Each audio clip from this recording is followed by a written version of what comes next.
Аромат свежеиспеченного кулича, сливочный вкус с легкими нотками ванили, сочный мякиш и яркий вкус сухофруктов. Вы можете приготовить такую красоту сами, легко, без лишней суеты и получить идеальный результат с первого раза. Кулич шерстяной клубок – настоящая находка для Пасхи. Он остается свежим и воздушным несколько дней, хорошо держит форму, имеет превосходный вкус и оригинальный внешний вид, а главное – готовится по пошаговому рецепту, понятному каждому. Кулич шерстяной клубок – настоящая находка для Пасхи. Попробуйте, и, возможно, вы будете печь только такой кулич.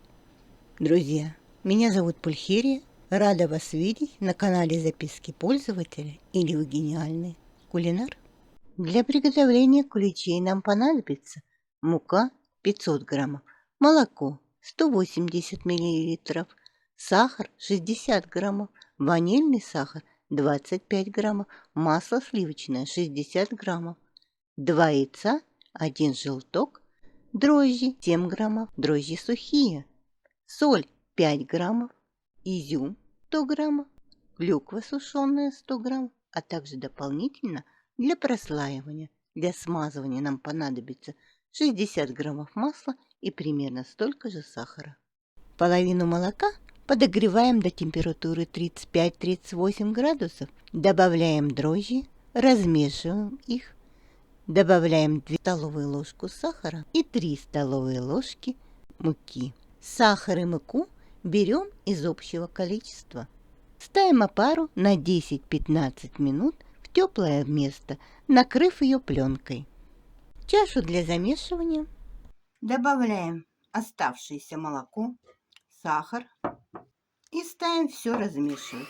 Размешивать можно ручным способом лопаткой или на миксере. И теперь добавляем уже заранее просеянную муку. Насадку меняем на крюк. Замес можно производить как на планетарном миксере, так и вручную при помощи лопатки, или же ручным миксером при помощи насадок спирали. В результате мы получим вот такую консистенцию, но процесс аутолиза будет запущен. Взбиваем яйца и желток. Взбиваем их просто до побеления, никаких пиков мы не добиваемся. Вот до такого состояния взбиваем яйца и желток. Опара увеличилась более чем 3 раза. И теперь приступаем к приготовлению теста. Теперь добавляем опару к тесту. Замешиваем все с опарой. Однородности мы сейчас не добиваемся. Мы должны просто все хорошо перемешать. Делаем это либо машинным способом, либо вручную. Лопаткой, либо ложкой. Размешав опару с тестом, добавляем яйца. Теперь тесто мы замешиваем вместе с опарой. Как долго замешивать тесто? У нас сейчас в тесте есть комочки. Мы замешиваем тесто до полной однородности, чтобы у нас не было ни одного комочка. И тесто стало эластичным. Это может занять 3 минуты, 5 минут или 7 минут. Если вы замешиваете ручным способом, то смажьте рабочую поверхность растительным маслом, а также смажьте руки. Замешивать можно удобным для вас методом, который вы знаете и который вам нравится. Теперь добавляем соль, размешав вот до такого состояния, полной однородности, и по одному кусочку начинаем добавлять масло. Масло у нас в размягченном состоянии, но холодное, не растаявшее. Добавив 1 кусочек масла, мы ждем, когда оно вмешается полностью. Затем добавляем 2 кусочек масла, также ждем, когда оно вмешается. И так добавляем все кусочки масла. После этого замешиваем примерно 5 минут и проверяем тесто на эластичность. Потяните на себя тесто, оно не должно рваться, но должно образовывать полупрозрачную пленку. Значит, оно готово. Если тесто рвется, продолжите еще замес 3-5 минут. Теперь тесто выкладываем на рабочую поверхность. Из теста формируем шар, подворачивая концы теста к середине и прокручивая его вокруг своей оси. Переворачиваем тесто и округляем его. Далее кладем его в чашу и отправляем на расстойку в теплое место до увеличения объема теста 2-3 раза. Пока поднимается тесто, займемся сухофруктами. Изюм можно с вечера или за несколько часов замочить в крепком алкоголе и оставить в холодильнике. Или же поступить так же, как с клюквой. Клюкву заливаем кипятком и оставляем на 15 минут. Затем сливаем воду и обсушиваем в полотенцах. Прошло 40 минут, и тесто уже поднялось. Выкладываем его на рабочую поверхность и обминаем.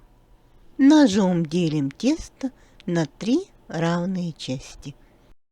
Далее берем один кусочек теста и подворачиваем у него края к центру, поворачивая кусок теста вокруг собственной оси.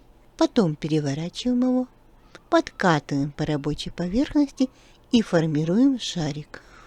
Убираем этот кусочек теста под пленку. Также поступаем со всем остальным тестом. Убираем наши заготовки под пленку и оставляем их на 10 минут.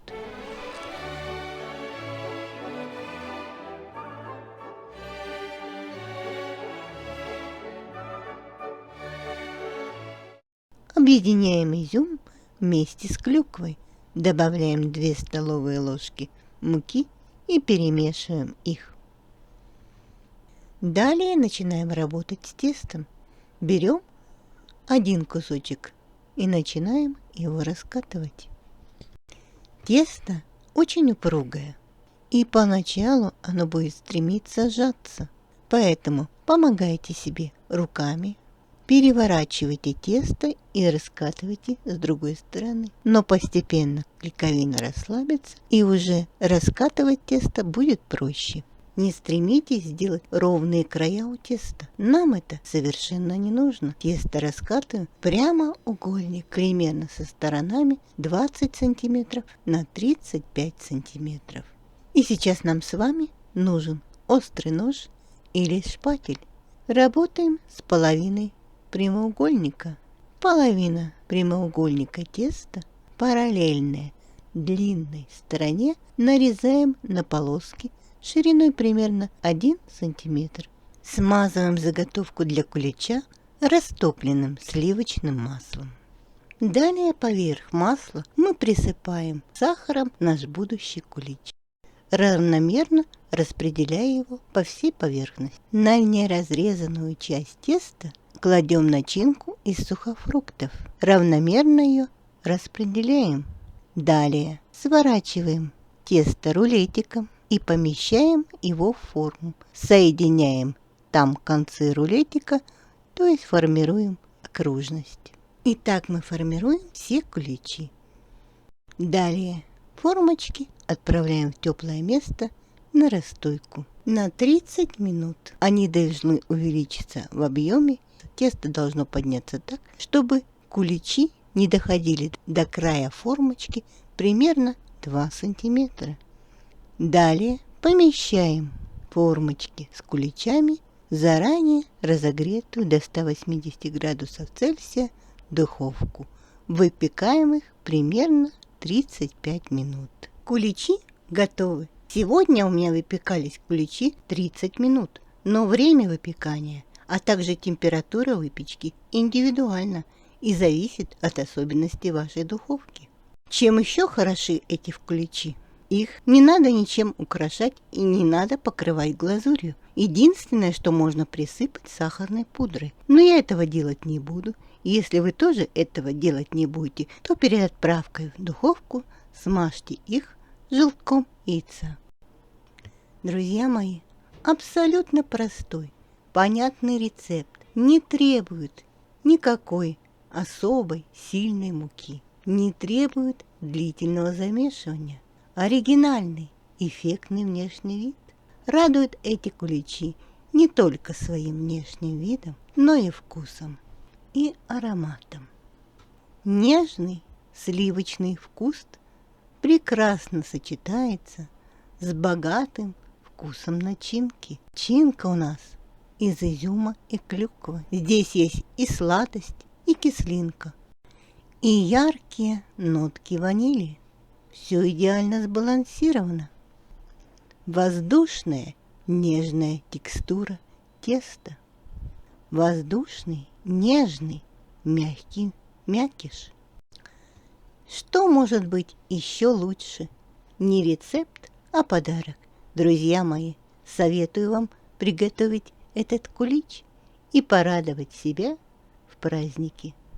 И я думаю, он у вас обязательно получится, потому что вы гениальны. Приятного аппетита, друзья! Готовьте с удовольствием. Ставьте лайки, подписывайтесь на канал, делитесь этим видео с друзьями в социальных сетях. С вами была Пульхерия. Мы встретимся в новом видео. Пока-пока.